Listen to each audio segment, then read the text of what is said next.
feature presentation. Someone has to go. Oh, right. I wanted to call a meeting before this record but I was working. We need to have a meeting where we set like what the opening is. But hello everybody and welcome to This is all staying in. the This is next all episode of No Flicks Given. So I'm here with Frank, Matt, and Peter, as we often are. And We're back. We're back, and we are getting ready to discuss another film this week chosen by Frank. Now, Frank, Okay, the last And movie you picked, and it better be a good one. Yeah. The last movie I picked was Dark City. Dark City, Strong. which was a banger. So Strong. I think we can so all we agree. did. So yes. I think we So can all I agree will- that was a banger. And what do you have for us this week?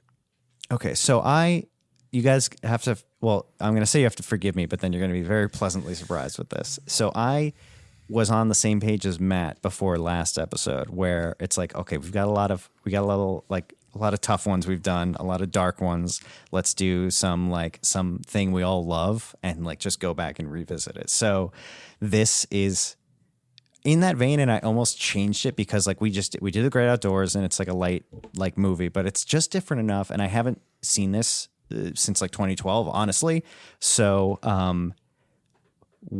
for our next episode, we are doing The Avengers. What? Yes. Marvel's The Yes. Avengers? Now, let me real quick, before we get into it, because I have not watched it in a long time. So I just want to read, because I was looking up, I was like, how do I sort of like, if I needed to sort of like fill everyone in on this? I found the funniest description of this movie that I'm just going to read out loud before we get into it. So, released in 1998 and starring Ralph Fiennes and Uma Thurman, The Avengers is a reboot of the classic 1960s spy show. We are doing 1998's The Avengers, starring Ralph Fiennes, Uma Thurman, and Sean motherfucking Connery. I am excited. you pulled such a fast one. I love this movie. Cards on the table. I've never seen the 1998 Avengers movie. I don't know what we're getting into. Guys, you are all in for a treat.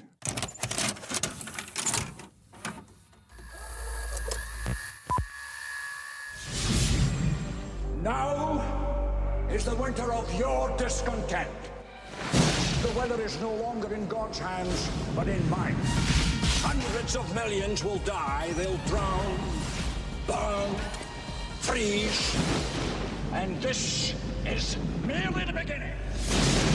Let our revels begin. After tea. Of course.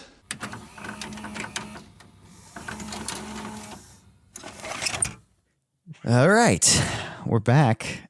And we watched The Avengers from 1998. And how we feeling? Frank, Yes? I have a question to ask of you. And of course, this goes nowhere. Yes. Frank, Yes? how British am I? The sun never sets on you, sir.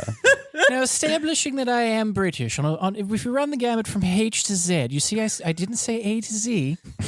On which end of the pimpernel do I fall? So I have to confess something real quick, because Peter and I had a sidebar, because we had never seen the movie, so we talked a little before this, and we have like a very, already between even just him and I have a very different takes on this movie. I'm going to spoil it for you. Peter did not like this movie. Did not care for this movie. which is crazy to me because I fucking hate it. That's right. I hate this so much. I couldn't believe what I was watching. I was on my phone for almost the whole thing. I don't remember anything. So I will say- I'm going to do a thing that Yeah. Do happens your thing. sometimes on this podcast. I kind of love Avengers, guys. Oh, stop it. This How? This is the camp that Austin Powers aspired to be and fell short of. Well, so part of it is my love of old British television because I got what they were trying to do. Also, while I got it. while I was watching it, I read the /film interview with the director of this film, Oh, wow. and boy howdy is he an angry Canadian. I would imagine that he would be. I know at least about how they had to cut it like from 2 hours to just under an hour and a half. So like they lost a lot of. But what did they cut? Was it just more of this? Because if it's more of this, tissue, because like nothing makes sense in this movie. Well, they cut plot shit, but part of what the Avengers TV series was for the 1960s what the the late 2000s was for Mad Men, right? So like the Avengers TV series back in the day, the 1960s British spy television series was all about like the height of fashion, like cutting edge fashion, cutting edge cars. Like the cars in the TV show were almost as famous as the actors. It was about like mod culture and free love culture and all this other stuff that was becoming huge with the rest of British culture that like the BBC wouldn't touch because the BBC was so conservative, but because this was on ABC, which I don't know what that stands for, but it was one of the first independent British television channels. They could a British channel. it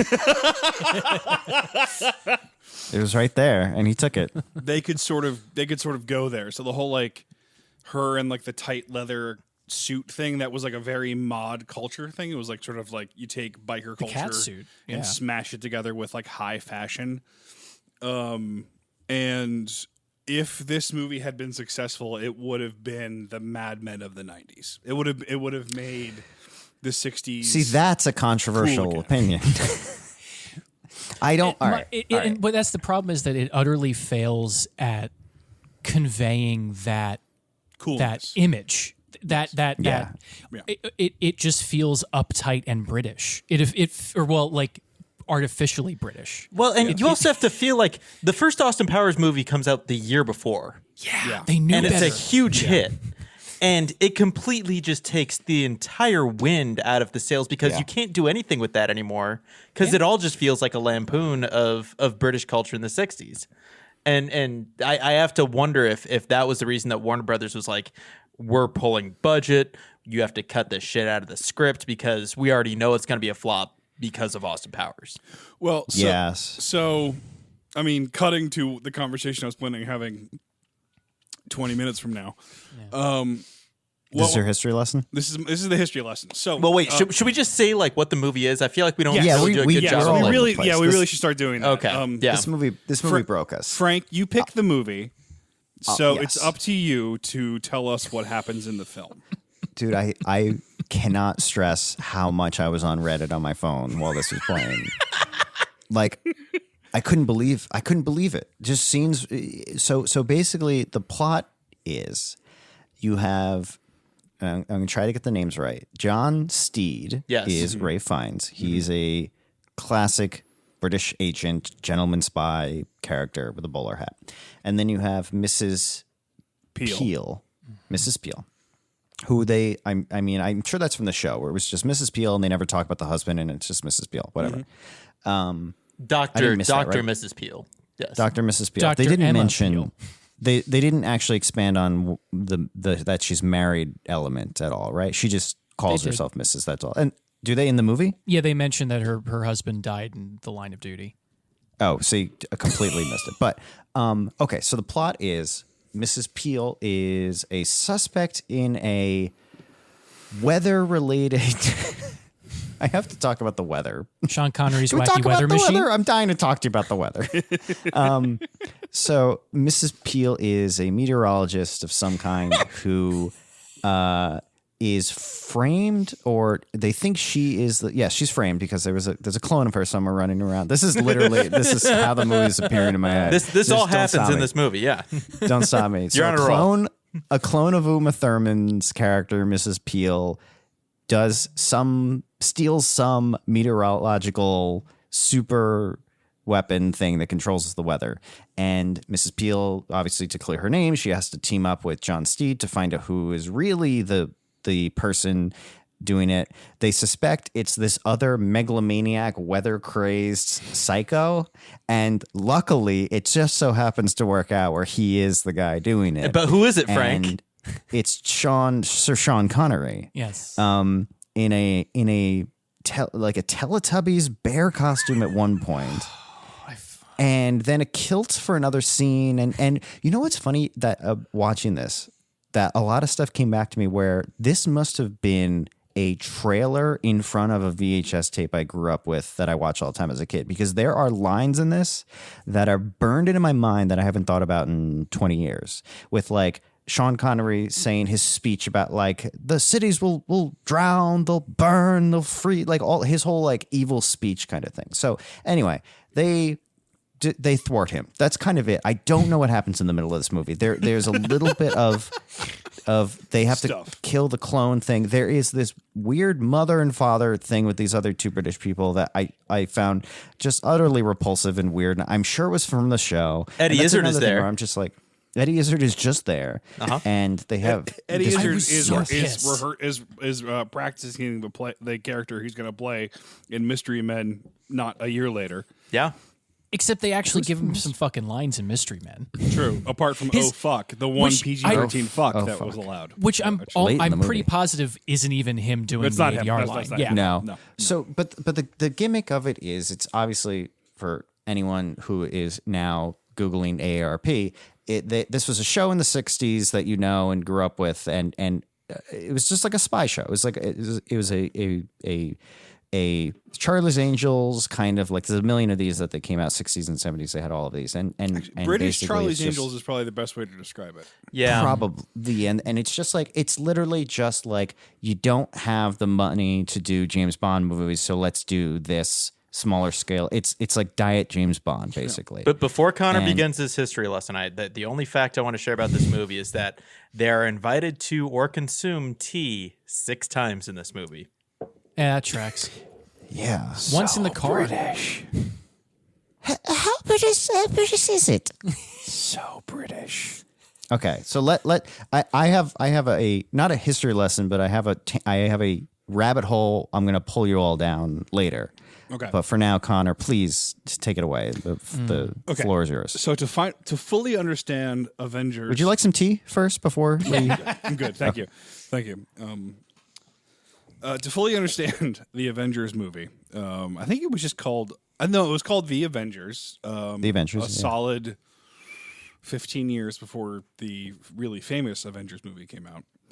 The Avengers was a television show that ran in the UK on ABC for 6 seasons, or a series. But not American ABC? Yeah, not is the that American- right? No. So Broadcasting Company? ABC Yeah. is the American Broadcasting Company. BBC Television, and I don't even know what it stood for, honestly. Anglo something.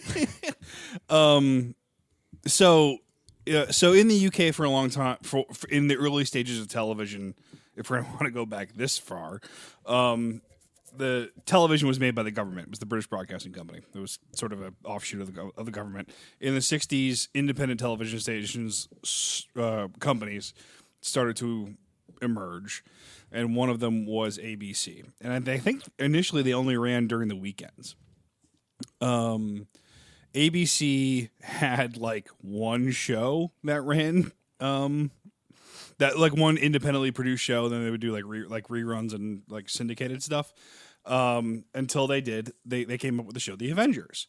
The Avengers was sort of made at the height of Bond mania. So it was a British spy Mission Impossible solve problems thing, and it was originally about the female lead, whose name was actually Kathy Gale. Before Mrs. Peele showed up, there was another hot British lady that was sort of the main character of the Avengers TV show, played by Diana Rigg of On Her Majesty's Secret Service fame, playing the character that James Bond marries in that movie. Or Lyanna Tyrell from Game of Thrones. Yes. And then Kathy. Sorry, I got some stuff confused. Kathy Gale was played by Honor Blackman, who went on to play Pussy Galore There we go. In Goldfinger. She was replaced by Diana Rigg, who played Emma Peel, and then as time went on, they swapped her out, I think in the last couple of seasons, with somebody else. So this show winds up being super famous, and like I was saying a little bit ago, it was sort of like where hot culture went to go happen. So like the clothes that Diana Rigg wore in each episode was the height of fashion at the moment, would set trends for months and weeks in any other direction. The cars that they drove would be like the hot cars that would be purchased. And then John Steed went from being like a trench coat wearing private detective type to wearing essentially the business uniform of Britain at the time. Like the bowler hat, the umbrella, the 3-piece suit. That's just what guys that went to work in London at the time wore. It has become sort of an anachronism, but so when you think Avengers, when the show ran in the 60s, you think height of culture, as cool as stuff got in the 60s in the UK. Cut to in the 1990s, there was this director named Jeremiah Chechik, I believe is his name. Is how you pronounce his last name? Yeah, he's a Canadian commercial director who first gets attention because he directs I believe it was a Miller Lite commercial. He directs a beer commercial that I'm terrible with names. Director of The Shining, help. Kubrick. That Stanley Kubrick thinks is like the height of cinema for a second. He's discovered by Stanley Kubrick, is brought into Hollywood and directs a movie we talked a lot about last week, Christmas Vacation. Yeah, I saw that. Christmas Vacation makes a shitload of money. He gets not quite the Hollywood blank check, but is sort of like being courted by various people in Hollywood, and a producer by the name of Jerry Weintraub is trying to do an Avengers spinoff. Now, remember, in the 90s, we're in a period where remaking old television shows as feature films is a recipe for money and success. So we have like the Brady Bunch, you have the Beverly Hillbillies, you have Get Smart, although I guess that's like early 2000s. That's a little later, but Yeah. yeah, same Real idea. quick before we go too far, that's the rabbit hole we're going down later. So just put a pin in that and continue on. Cool. So I'm going to skip some of that. So Jeremiah Chechik and Jerry Weintraub come up with this concept of basically bringing the Avengers into the late 20th century. They want to make this basically surreal comedy that references this old TV show where that's the height of glamour. That's like talks about how cool things can possibly be. Apparently, when Jeremiah Chechik read the script, it was the teddy bear scene that made him want to direct the movie. Which, not gonna lie, watching it again, I get it. I love the teddy bear shit. They shoot the movie based on the script that they wrote. 2-hour movie, 2 hours of movie that is, again, surreal, more surreal and funny. It's sort of like if Austin Powers was smart or intellectual. Intellectual Austin Powers is kind of what they make. Okay. What the studio really wants is an action movie. Just a straight up action flick. So as they're going through the editing process, they start interfering more and more and more with the creative process and cut it down to be a bog standard 1.5 hour long comedy out of this like weird British art film. And that's how we get what we have today. Is that 2-hour version available? No, actually in the interview, so I got a lot of this information from a Slash Film interview with Jeremiah Chechik from 2016, and he was saying that the footage is still available, and if he was allowed to, he would like make a director's cut tomorrow, but it's nowhere to be found. So my main problem with this was just like, there's no angle to look at it through that isn't part of the absurdity of it. everyone is in on the joke, and Except for the audience. Yeah. Except for the audience. And I really just, and there's nothing to ground you in it. And there are movies that are crazier than this that work, but this is like every character is so over the top and out of it. And also characters just, and probably this could be due to the editing down, but like none of them really feel like they have any sort of main character energy to like, they're not going through anything. You would think Mrs. Peele would be the main character because she is the fish out of water person, but then she's like super competent. I get you want to get them, the two of them being the duo together, but like she's not learning anything about anything. No, I can't remember. Like they just randomly decide scenes for like who's going to get the one up on the other with no context for any character. They also have this weird Britishness to it where it's like, there is very little emotion going on. Like Ralph Fiennes has the same exact expression on his face throughout this entire movie, and he is a very good actor. Yeah. So that is clearly a choice. Yeah. Same thing with Thurman. They have this disaffected like British stiff upper lip thing going on the entire movie, and it is.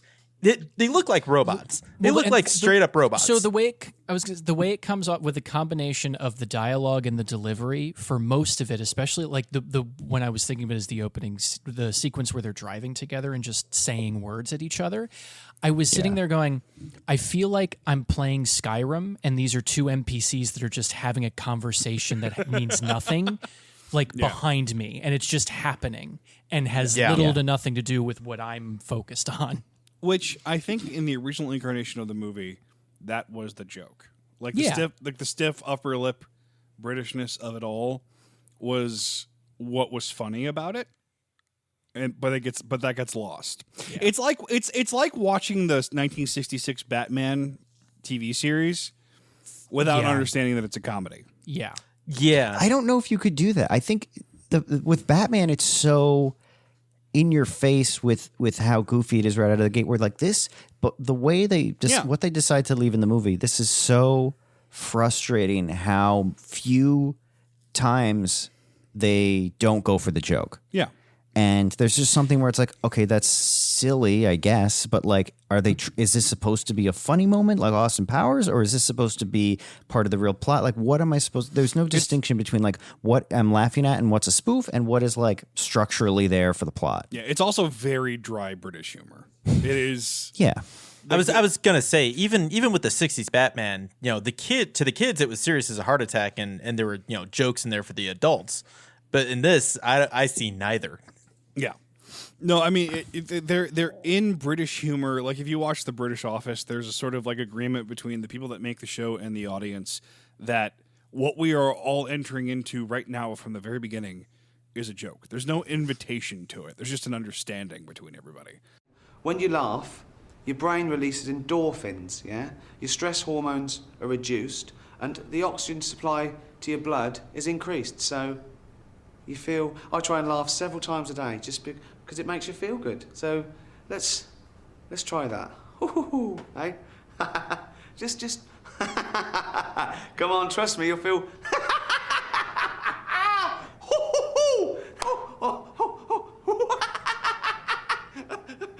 Is that just the trick that British people keep playing on each other, where they're just like, this is comedy, right? Well, we're all enjoying this, right? The thing is, in like, especially like high class British culture, you don't really get to talk about your feelings. It's all understated. Americans are much better at saying like, this is what I'm feeling right now in this moment.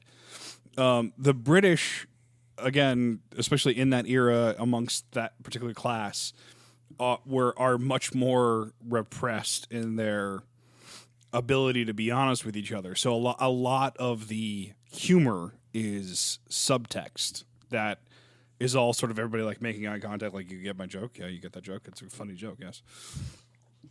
We all agree that this is the height of humor. Exactly. Yes. Yeah. We are amused.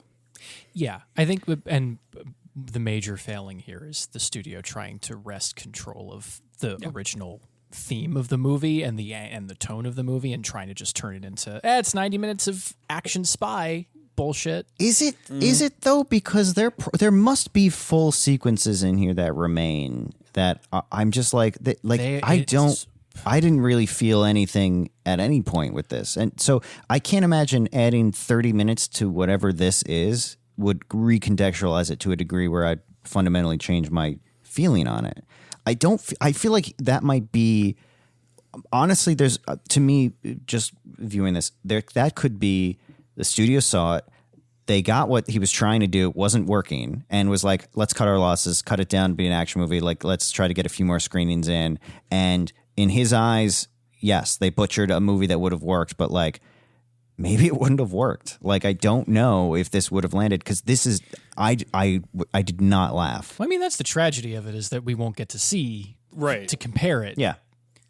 And honestly, I think it's a total possibility that the movie that they wanted to make was not very good at all.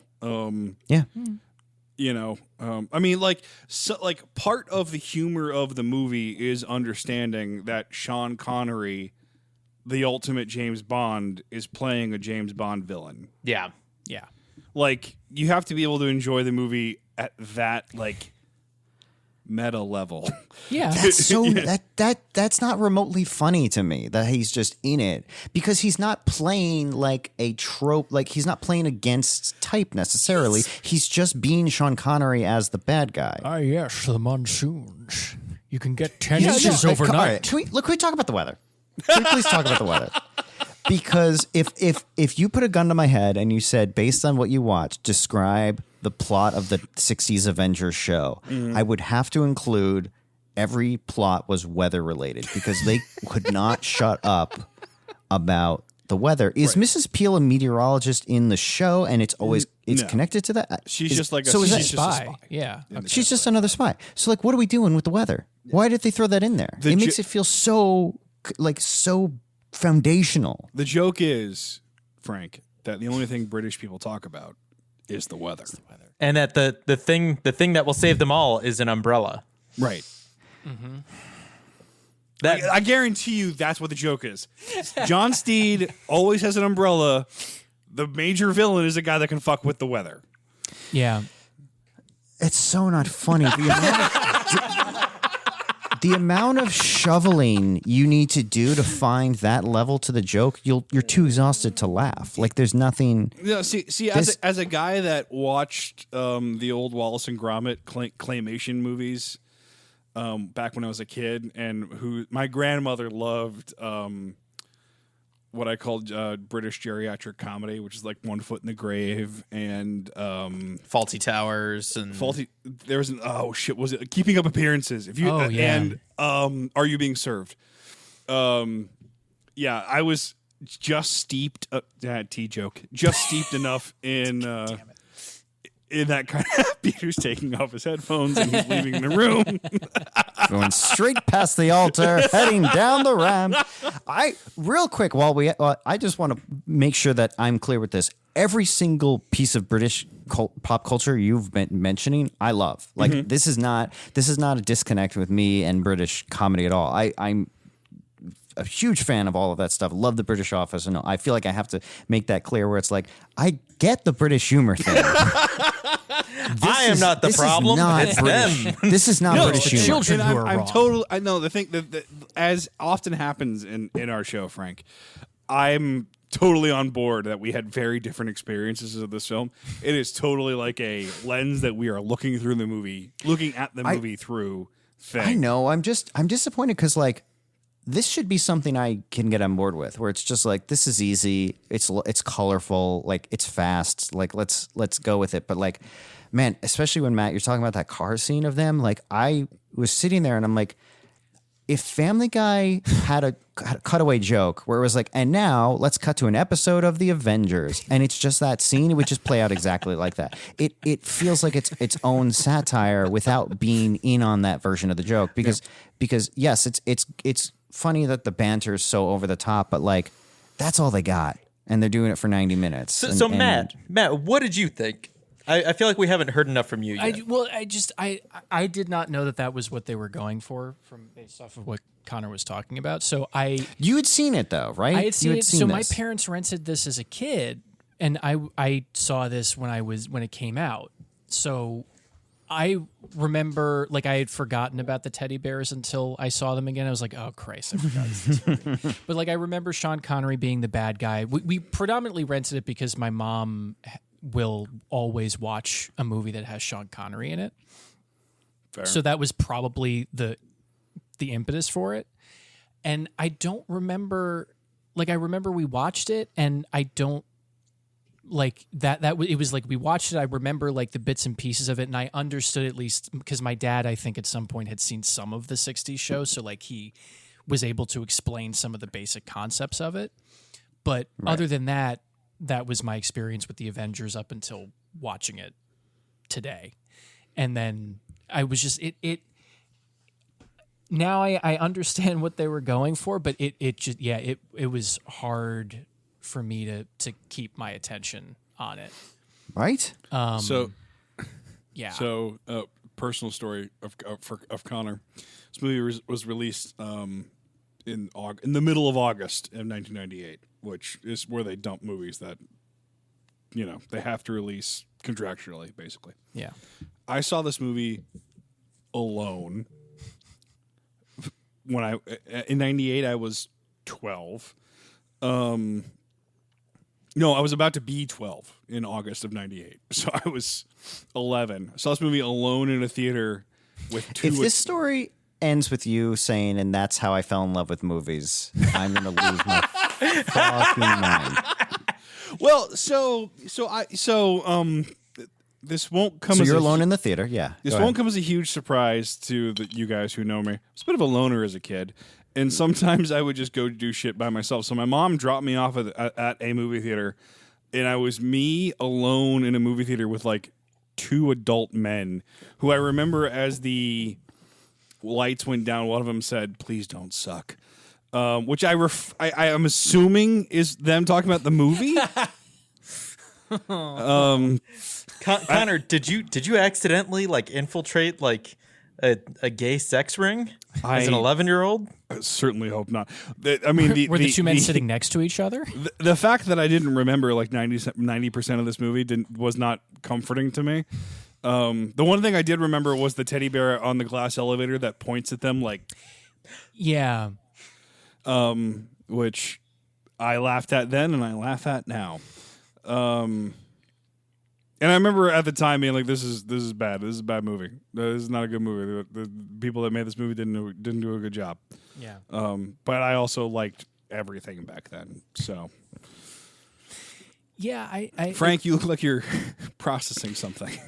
Well, I remember the trailer, like I said, and I was however old I was 10 when this came out, and I remember being like, that looks so cool. This looks so cool. There's like explosions and stuff, and this was at the tail end of the 90s. They got really good at like big trailers to me, and like the sort of like, I mean, we've covered a bunch of Deep Rising or like The Matrix or Blade or any of the stuff. They just like look. This was also the era like Bond was back. Yeah, this was the same year that Lost in Space came out, I think. There was a lot of like cool shit in the air that would have indicated that this movie would have been good or at least entertaining. Yeah, there was a lot of. And 60s yes, I am suggesting revival. that Lost in Space is a good movie. Oh, it's a fun movie. I last time it's one of those ones where you have a couple of those movies where you're like, okay, the last time I saw this, I liked it, but I know if I go back, it's going to ruin it. So I'm leaving it alone forever, and I'll always say good things. Isn't that the opposite that. of what Give It 5 was about? Yeah. Yeah, pretty much. Pretty much. Do as I say, not as I do. I mean, but that's how you end up with Santa Claus the movie. So. Oh God. Okay, so I want to take us down a little journey, and this is not as extensive a history lesson, but I think it's time to have a bigger conversation around 90s movies based on 60s television shows. Yeah. Awesome. And I put together a list, and then I want to say some of my things to glean from this list. So I'm going to just read off a bunch that I found. These might not necessarily all be exactly 90s or exactly 60 shows, but like, you know, they'll all kind of fit into it. So we have The Addams Family. Good we have the movie. Brady Bunch movie. Have Avengers, obviously. Mr. Magoo. Lost in Space. One that I actually forgot about but counts is Mission Impossible. Yeah. Yeah. The Flintstones. Yep. Beverly Hillbillies. Another one that I almost hesitate to even bring up and add to this list, but The Fugitive, technically. Yeah. Oh, yeah. Totally. Yeah. Yeah. My Favorite Martian. Wild Wild West. Yep. And then we start to get a little goofy. Rocky and Bullwinkle, which I think might have been 2000, but I'm not sure. Dudley Do-Right, Yep. Inspector Gadget, and McHale's Navy. George of the Jungle would also qualify. George of the Jungle. Yeah. Okay, great. That's yes. So I put these together and I'm looking at it. I'm like, the Avengers doesn't work. So which of Was these there not a actually- Star Trek movie that came out in the 90s? There were several Star Trek movies that came But they out were in the next. 90s. They were next generation movies. Yes. I mean, and there were two new episodes of Star Trek coming out consistently from like 1991 I'm to pretty sure 1999. Undiscovered Country was a 90s movie. Am I wrong about that? Undiscovered Country, Generations, First Contact, and Insurrection are all 90s Star Trek But movies. Undiscovered Country is so late in the movie run of Star Nemesis? Trek that doesn't count as based on a 60s show. That counts as like the Based- next of a 70s and 80s sci-fi saga. That counts as based on Star Trek movies that came before it. Yeah. I just wanted to throw in a Star Trek movie for Matt. That's all I was worried about. But I was looking at this list and taking out the ones that kind of like have transcended this and become their own thing. Mission Impossible, The Fugitive. The ones to me that are like cream of the crop, whereas most of these are utterly forgettable, is The Addams Family, Yeah. which I consider like, holy shit, an amazing fucking movie. If you haven't revisited that anytime recently, that is crazy good. It's actually kind of shocking how good that movie is. Gomez, Querida. last night you were unhinged. You were like some desperate, howling demon. You frightened me. Do it again. It's so insane how good that movie is. And then the other one that stood out to me that I couldn't get away from. What are you gonna say, Matt? No, now that I was just thinking, because for some reason I made a connection in my brain. Would Casper also fall under this purview? Because Casper Absolutely. is Yeah, I think so. So that was I think another so. one from. Well, I was Yeah. gonna say you could blame this all on the 1989 Batman for kicking off this trend. I was holding that back, Peter. Thank this, a little bit. This specific trend, I think, is more Addams Family. I Sure. think Addams Family was like 1990 and was a huge, crazy hit at the time, and I think this is a little bit more of that. I mean, Batman I guess my question specifically- is: does the Addams Family movie get made if Batman is a flop? Oh, maybe not. But I think I don't know. They came out like a year apart, so they might have already been in production. But anyway, to me, the other one that jumped out that I couldn't get away from thinking about the Avengers is the Brady Bunch movie. Yeah. I was And thinking about that as if well. you haven't gone back and watched the Brady Bunch movie, they do something in that movie that I don't think any other ones on this list really do, which is the joke of it is like, if you take the exact Brady Bunch show, the exact family, exactly as they are, and put them in 90s culture where everyone else thinks they're insane. Basically, it's so far removed from their world that the Brady Bunch becomes the Addams Family because they're so insane. Yeah. And I'm looking at that, I'm like, why the fuck would you not do that with something like the Avengers or almost any of these? That's the recipe for success with this format is like you have to make fun of this somehow, instead of like the Avengers refuses to find humor in the show itself. They're rather like, no, we had it right in the 60s exactly. We're just going to do a 90s version of that rightness, which is not. It's dated. We're it's like a the 60s joke of if we were going to fix the flick, so to speak, the joke of Avengers should be that this gentleman spy and his like mod girlfriend are trying to be spies in the 20th century. But isn't that's the Austin Powers trope? Which Well, is and the that's plot the of the thing. event. Yeah. Which is the plot of Austin Powers. But But that's not far off from the fix of my movie, which is you have two characters that don't know each other in separate worlds. John Steed, Mrs. Peele are exactly how they are in this movie. They are so annoyingly Britishly suave, but everyone around them is in the 90s and thinks they're such losers and weird. And John Steed is like, he thinks he's cool and he does cool stuff, but no one can recognize it because he's so like cliche. Yeah. And then these two people find each other, the only other person in the world that also thinks like them. It's Gomez and Morticia literally bumping into each other. And suddenly you have like this perfect pairing. And the rest of the movie is like straight up like across the board 90s action movie. But you have the Avengers show thwarting the plot of a 90s action movie. It's like if you mash together Austin Powers and the Kingsman.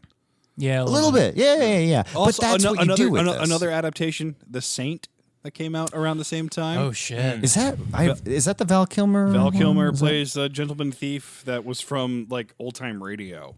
Yeah. There was a TV series about it, but But I'm gonna send this list out to the chat so you can all see it, and if anyone wants to sort of pull on these threads, because there's a lot to talk about here. Oh, that sent horribly, but I think you get the gist. Yeah. Wasn't Roger Moore in one of the iterations of The Saint? I feel like he might have been. Yeah. He might have been on the like a TV series or that's or a Saint movie from the 70s, because Yeah. the Saint is an old character. yeah. Lots of Bond keeps working his way into anything vaguely British. Sure. Yeah, I mean Bond never went away. He was a gravity well he's still a gravity well to this day. Yeah, I mean and that's kind of the trouble of trying to adapt the Avengers into a movie. It's like it was already a ripoff of James Bond, and then parodied by Austin Powers. So like you wind up being this middle ground that can't really entertain anybody unless you do it really well. Yeah, that's two strikes against you before the You're trailer out the comes gates, out. Yeah. Nobody talks about it, but Austin Powers demolished so many things and made like Austin Powers is the reason Daniel Craig was Bond. Yeah. The reason Casino Royale exists is that Austin Powers came out and they're like, oh my God, we cannot compete with this. That's why they went from doing, trying to recapture the glory of like the 60s Bond to just doing the Jason Bourne movies as Bond. Yeah. Yeah. That because Austin Powers came out and they were like, well, fuck, that just killed. It's more of a that killed James Bond more than that barrage of rockets did. Well, the last James we're Bond not going to God, talk what a about. wet We're not blanket going of to an ending that still. was. it makes me a little sad because there has to be a reset at some point. Like we can't just keep getting grittier and grittier and grittier, even though we love Batman's the new doing Batman. it just fine. Oh, it's awesome. But like there is a part of me that wants like campy Batman again. Yeah. Like There is, I think, somewhere a happy medium, because I mean what we're talking about with Bond is very much a similar thing that happened with Star Trek when Galaxy Quest came out, that just took the piss out of it all. And there was this weird overcorrection of Star Trek being like, oh, we have to get dark and gritty. And then J.J. Abrams almost hits it and fixes it with his first Star Trek movie, and then pisses all of the goodwill away by going straight back into like, oh, The Dark Knight came out, so now we have to pivot again. Yeah. I mean, the only other franchise that is doing this in reverse is the Fast and the Furious, and they're gonna make another 10 of them. Yeah, because they just keep getting campier and like more over the top. Like I want to see James Bond go back to space. oh my God. Well, there's James Bond, you can get campier and it works. Like you have to just find like what thread to sort of pull on with it, where it's like Batman, you could yes, at some point they will do another iteration of the 60s feel because we're getting so tired of it, but Batman will always be a quick vacation into Schumacher 60s Batman TV show, and then we're back into the gritty for another like 25 years. Well, I mean, the way that they do it is with Lego Batman. Yeah.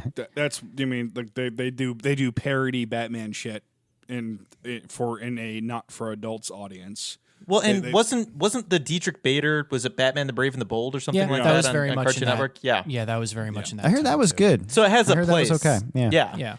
No, there's a place for it, and it's not that you don't have to do this at all. They worked the question in. Yeah. I love the question. Played by oh fuck. Wait, the character, the question? Yeah.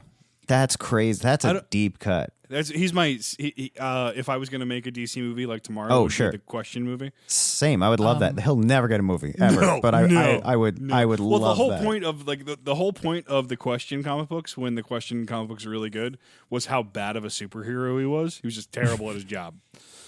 Jeffrey Combs, that was the name. Jeffrey Combs. He was in the Justice League of America cartoon. I don't know if he was. I don't know if he played the Question. In Batman Oh, Brave and okay. the Bold. Well, anyway, but But he did a great job as playing the Question. oh yeah, But that's the place Star where you can Trek's work Jeffrey in Combs. like crazy villains like Condiment Man and shit like that. Yeah. Like, yeah. But I think with regard to the Avengers, I think there could have been and there may have been a sweet spot in tone and portrayal that they could have hit. And it feels like at this point, based off of the interview that Connor read, is that we will never know the truth of what it could have been. It's the same problem with Fan Four Stick of like, we don't really know what the original movie was going to be. And we probably never will. So it's hard. Like I don't want to rest everything on, well, it might, the director's cut would have been better, but I have to imagine it would have been at least more cohesive than this was. It'll be more. It would probably be more interesting. It would be a more interesting mess. I'd put it that way. Where it's like, I can't imagine there's many examples of a movie that was good and then a studio made it bad to that crazy degree. Where it's like, generally something about it wasn't working, or they found it wasn't going to be successful. It might have been a better version of the director's cut. Probably was better, but like, generally it wasn't working if the studio is really messing with it too much to that degree. There's probably some examples out there that there are a few Blade Runner is one example.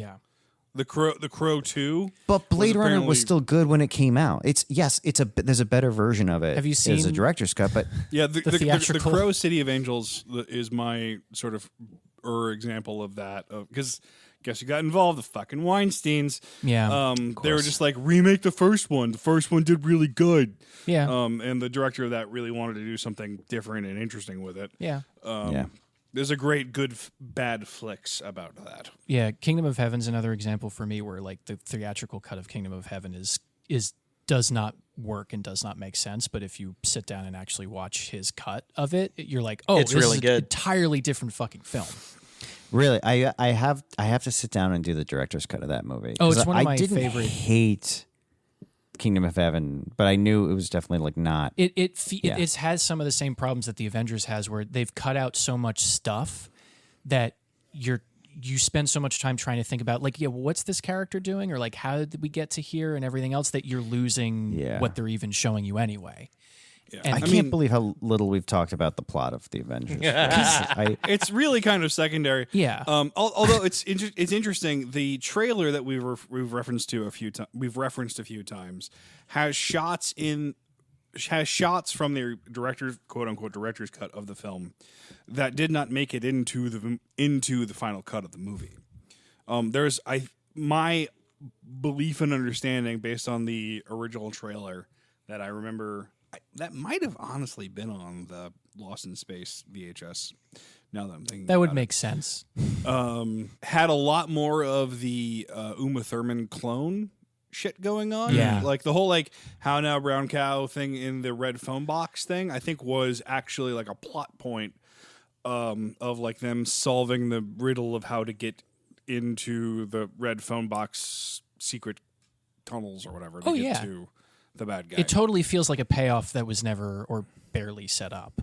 Yeah. But again, like a payoff that's also a plot payoff that's also a payoff to a joke, and the joke is that the villain is absurd. Yeah. How many people do you think listening to this episode are still waiting for us to talk about Tony Stark? Someone definitely put it on right when they started driving, and they haven't had a chance to press to get their phone to turn it off yet. To that person, to probably Daniel Campbell, I'm very sorry. We do owe. I think we owe down the road. We owe everyone a real Avengers episode. Yeah, and it'll be out of the blue. And honestly, it's going to be labeled on our podcast feed as something else, and then you're going to put it on, and it's going to be the Avengers talk. We're gonna get you because there's nothing better. There's no better podcast strategy than completely fucking with the only people listening to your podcast. What do you think is like the ultimate movie to do that with, where everyone's going to be like, you want them to click it, but you want them to be just begrudgingly listening to it? Our April Fool's episode that you guys did of Back to the Future is my favorite example of that, because people are like, did you know there's another show called Fix-A-Flick? And these two random ass guys We're talking about Back to the Future for like half an hour. I legit got text messages that was like, what's going on with your show? There are people who have commented and messaged us about our episode. It, but we're gonna bleep all this. So because It was fucking excellent. That's some of the best acting I've ever seen from you guys. There are people alive who are convinced that this movie existed and did not think that there was a work. every once in a while, Willems will text me, and someone on one of his social media platforms asks him about it and wonders like where he found a copy of it. It's great. That's one of the ones that there's a few episodes that I'm like purposely like I've avoided for a while to really forget about, and then I'll go back. And then one thing I did with that one, I'm going to cut all this out, but one thing I did with that one was like it took me forever, but I'm like, I have to find something that sounds like real score to this movie that doesn't exist. And I think to this day, I've never actually told anyone where I got it from. But I will. I have to go back and find the piece. But yeah, it is a truly beautiful work of art, I must say. To get back to the Avengers, one of the highlights of this movie is actually the score.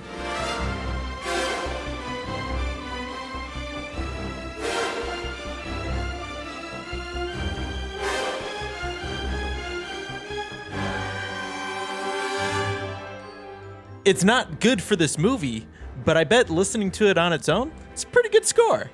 Yeah, it's a solid just Joel McNeely doing. There were 60s multiple times spy. where I was listening to the score and I was watching what was on screen and I was like, this does not match at all. But it sounds pretty good. Oh yeah.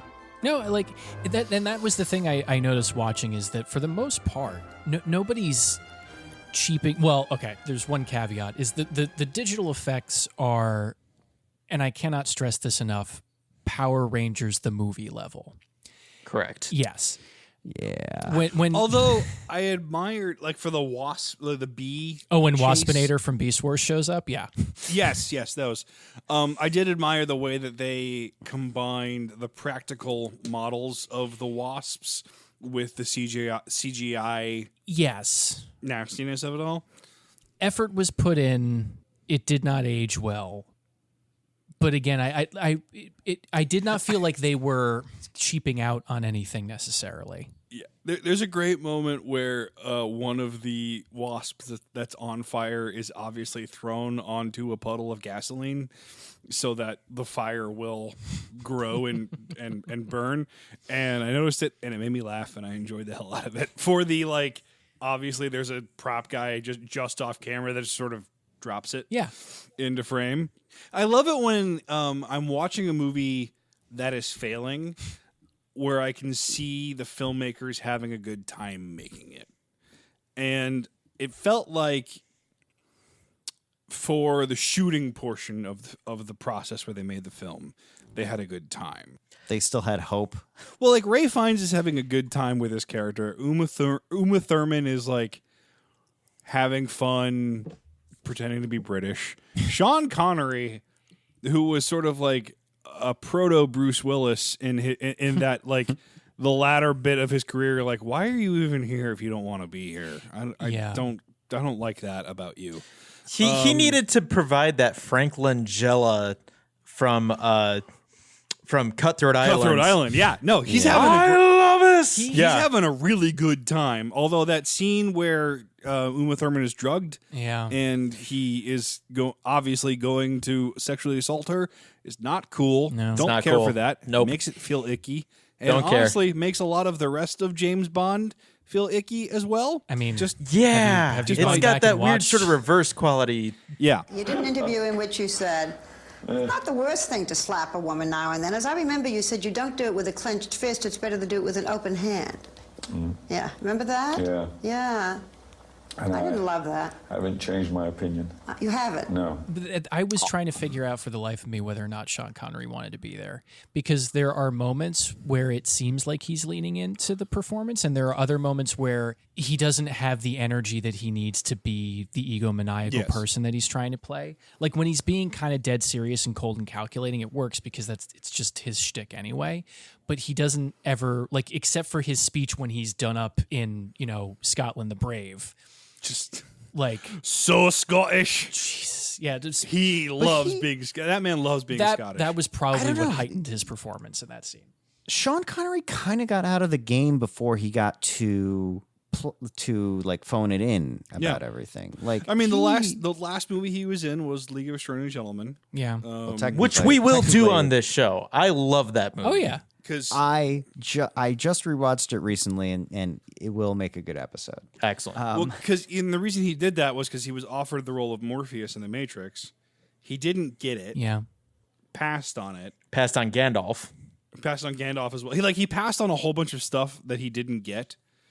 And Wait, how do you pass on something you don't get? What do you mean?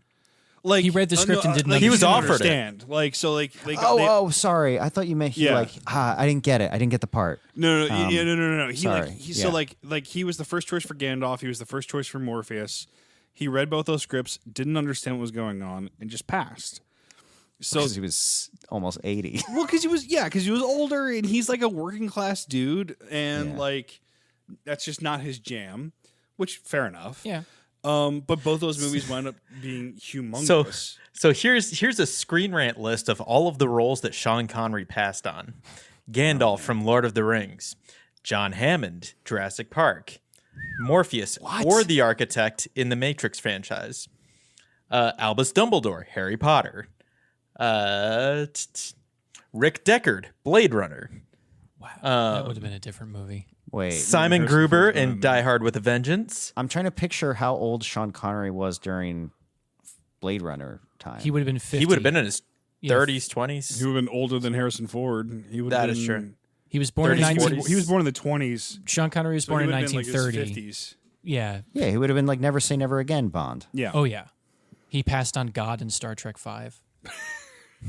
That would have been good. But you got to think Did he that's really? that's like $200 million worth of roles that he just passed up humongous on. movies. So like he took that lesson and was like, and he was offered League of Extraordinary Gentlemen and was like, I don't understand it, but I didn't understand the last 3 scripts, so fuck it, I'll take it. Yeah. What a pain! Like that must suck. And then he retired from acting. He was no longer in films after that. He was done. He's at the roulette table and he sees red while he's betting on black, and then he sees red again and he bets on black, and he's like red again and bets on black, and then he's like, okay, fine, I'll switch to black, and it comes up red. Like that is such a brutal.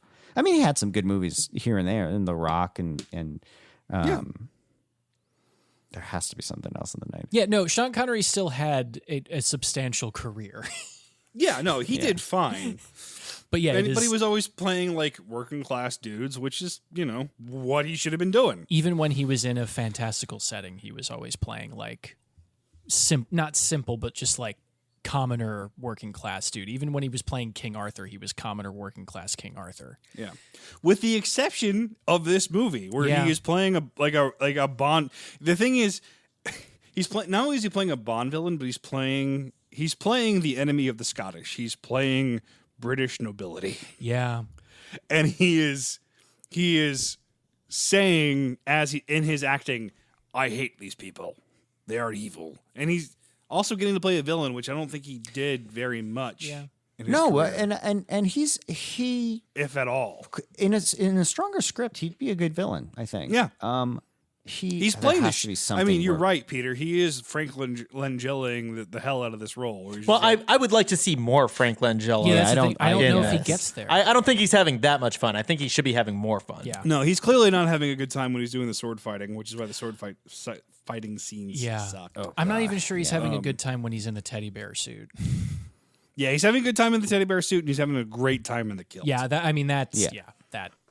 But that's so then this is what's like you're specifically trying to say something by having Sean Connery be the villain, but like the role, like who the villain is, has no.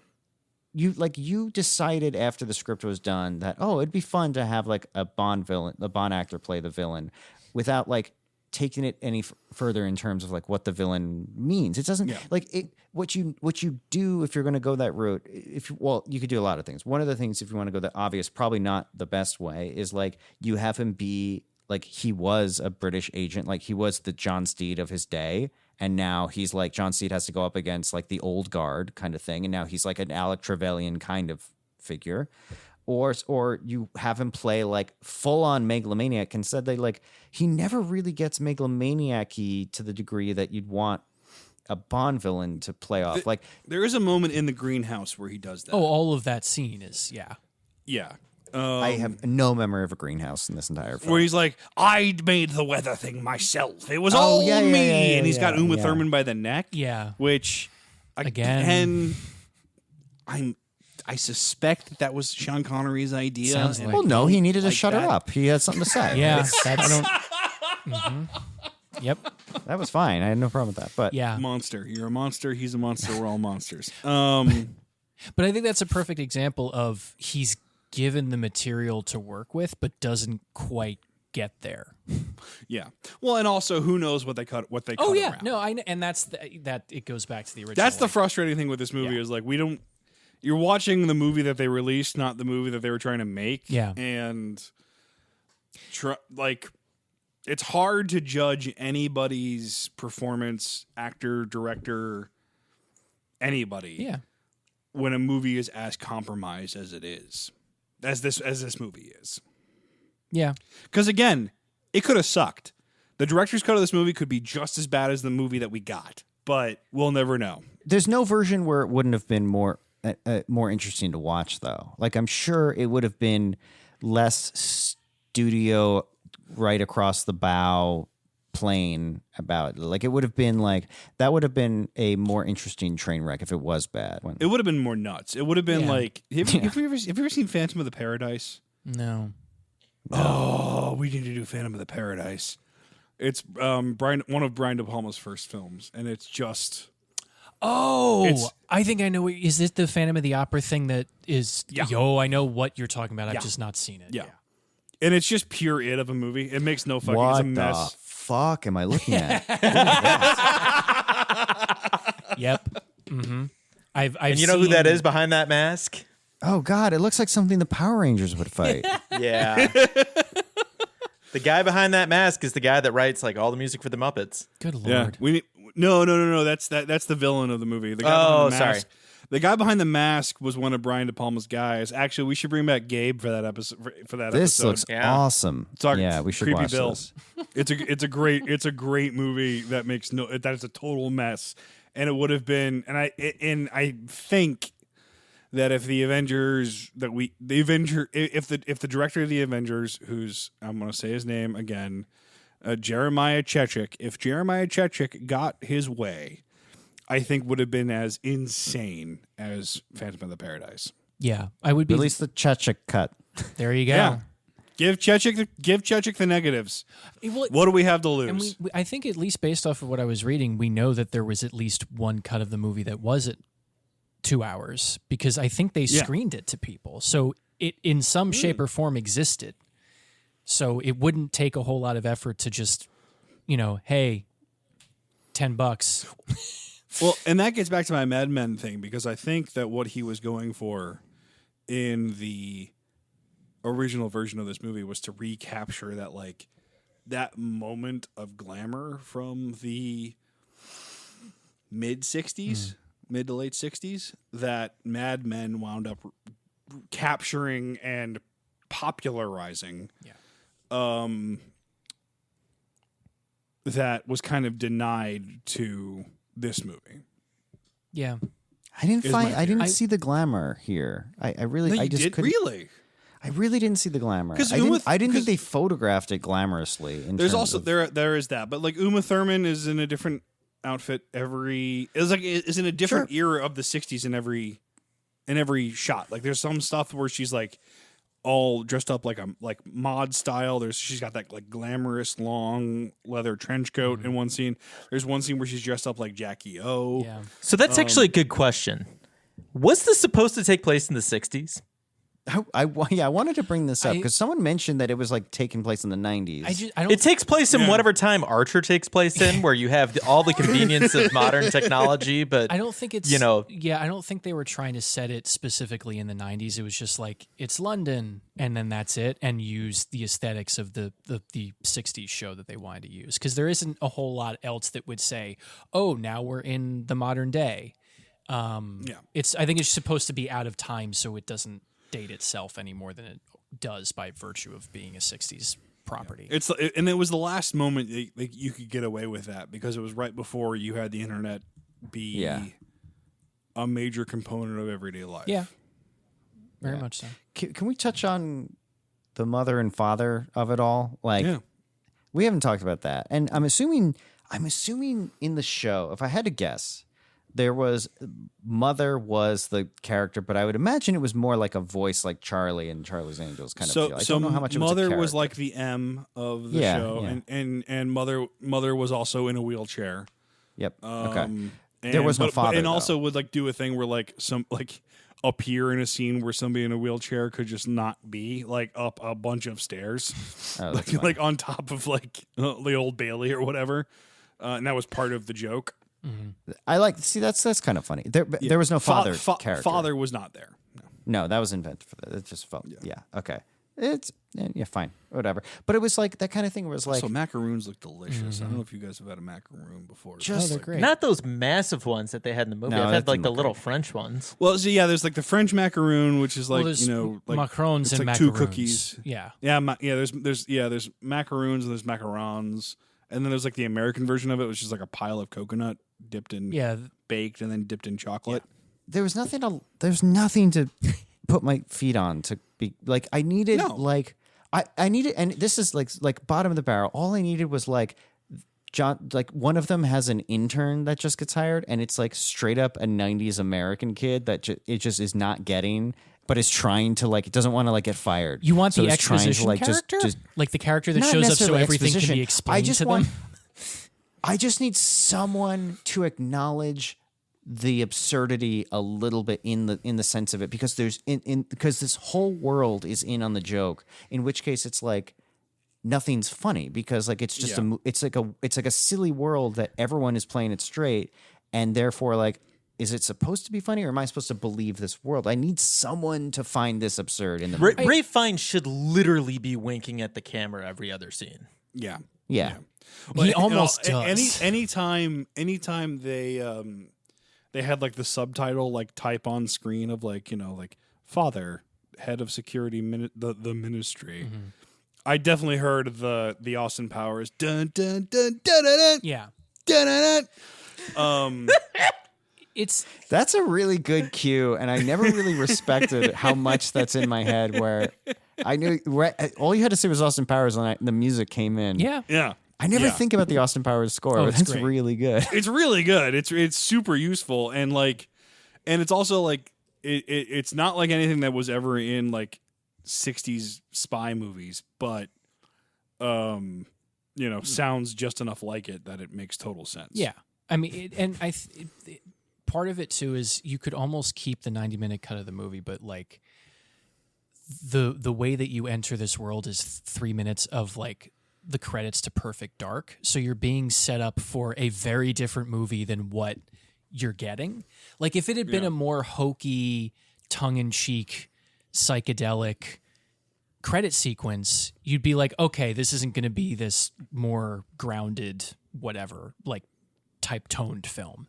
But because we get that like very late 90s 3 minutes of just like that, this is what's happening, you go into it thinking, okay, this is going to be a very modern take on it, and then it's not, and you already feel like you're caught flat-footed.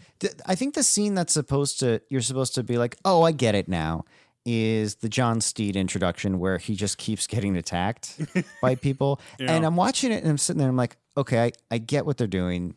This should be funny. This is like, but it landed like any not well-known Leslie Nielsen comedy. You know, the ones like the Spy Hard or like all those ones where it's like, man, this is not really working at all. But the problem with that scene is that they shot it on the street of a like sleepy British village, and they should have shot it in London. Oh yeah.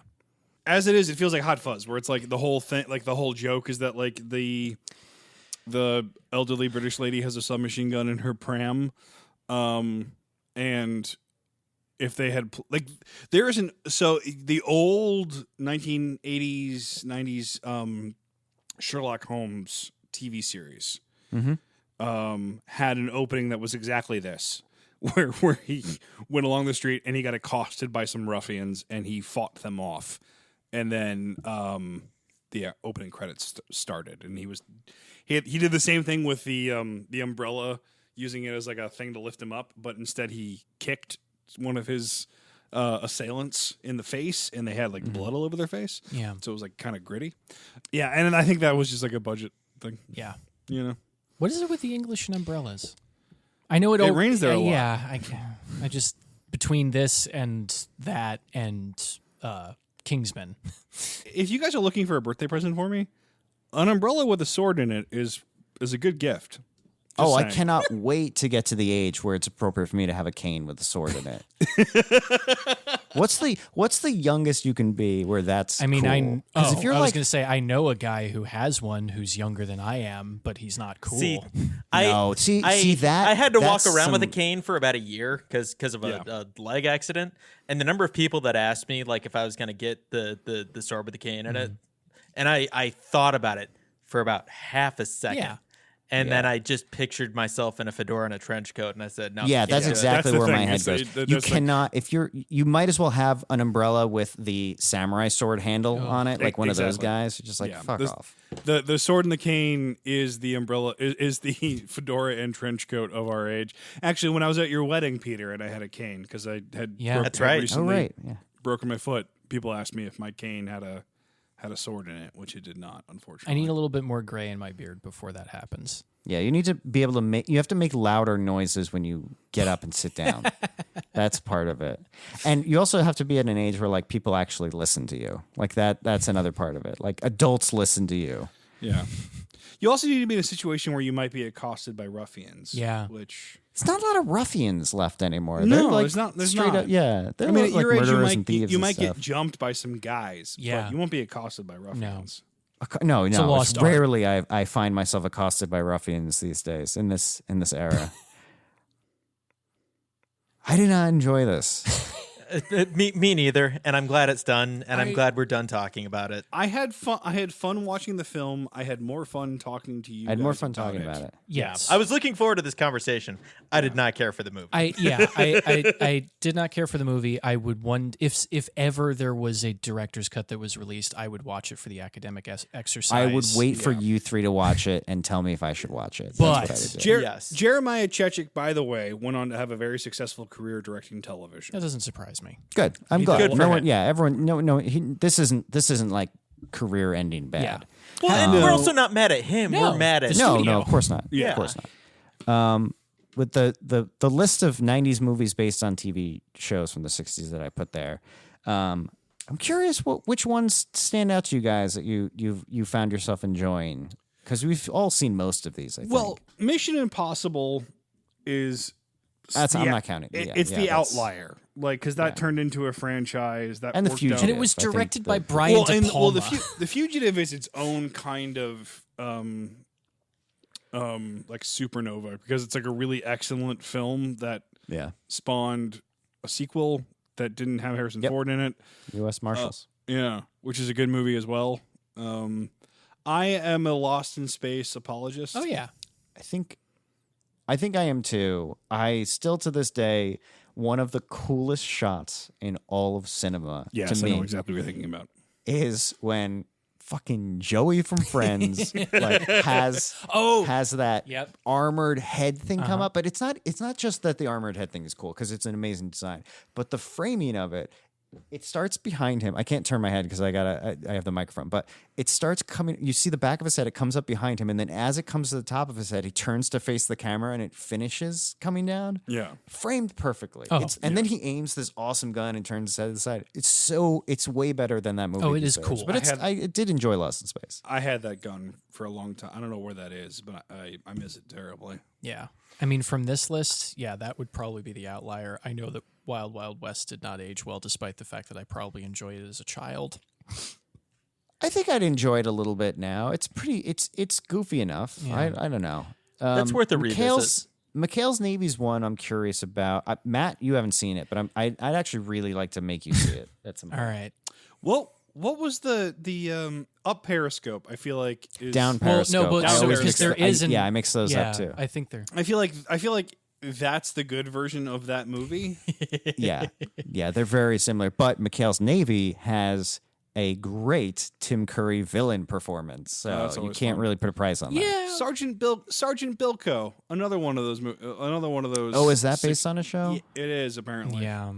There's a lot of these where I just thought they were movies and didn't really realize. Well, and it but- was just mining the boomers for nostalgia, and Yeah. it happened to come out at a moment where like we're nostalgic for it in retrospect because we were 10 when all those movies came out. And Yeah. all movies are good when you're 10. Yeah. I was about to say, I remember being a 10-year-old and loving My Favorite Martian. I thought it was very good. I haven't seen that. I saw one, it actually, once. yeah. Christopher Lloyd. It's a weird Christopher one. Lloyd, yeah. And Jeff Daniels? I haven't seen it since it came out, but I remember certain moments of it very vividly. I remember being Exactly. entirely shocked and stunned by the when Christopher Lloyd dies on an operating table. Yeah. Yeah. that that was a wasn't little great. disturbing. Is that Jeff Daniels and Christopher Lloyd? Yeah. Oh, I have seen that with the suit. Yeah, the silver everybody's suit. chewing The gum. All suit's the its aliens own- are chewing gum to keep their Yes. human form. Yeah. Wait. No, the chewing gum is from No, some other alien. chewing movie. gum is. You know what I- There's, you know what I there's just also did? there's also chewing gum in Mars Attacks, which is a whole. Oh, yeah, different yeah, that's Well, what you that and then my brain also connected when the French guys in the movie in the '90s Godzilla movie are Oh, trying to sneak Christ. past. Oh no! I do remember Dudley Do-Right being and Inspector Gadget being two movies where I'm like, oh right, movies can be terrible. Like I understand that now. Well, the thing is, George of the Jungle was actually pretty good. Yeah. I only saw that in theaters, never again. Is that You know- pretty Well, good? and George of the Jungle was one of those that got the joke. Yes. Yeah. And Brendan Fraser was tremendous. And it wouldn't have worked with anybody besides Brendan Fraser. Yeah. Yeah. Yeah. He's a gift to us I all. can't. Yes. I'm looking forward to the continued Brendan Fraser sans. Sure. I'm so happy he's back. Yeah. Missed him. Well, I'm sorry, guys. I'll do better next time. It was literally, I thought of the joke of making you think we were watching the other one, and then everything else rippled out from there. So I No, did you got not it. think further about it than You shot yourself in the foot, Frank. You shot yourself did. right in the foot. Congratulations. You got us, played and you got us yourself. good, and I think it worked out for the best. Yeah. All right. Well, this has been No Flicks Given. Having said all of that, fuck out of here with your Dollar Store Bond song at the end of the credits. No. Love is a hurricane, and every day that I live, I will live for the rain. Electrify me. No.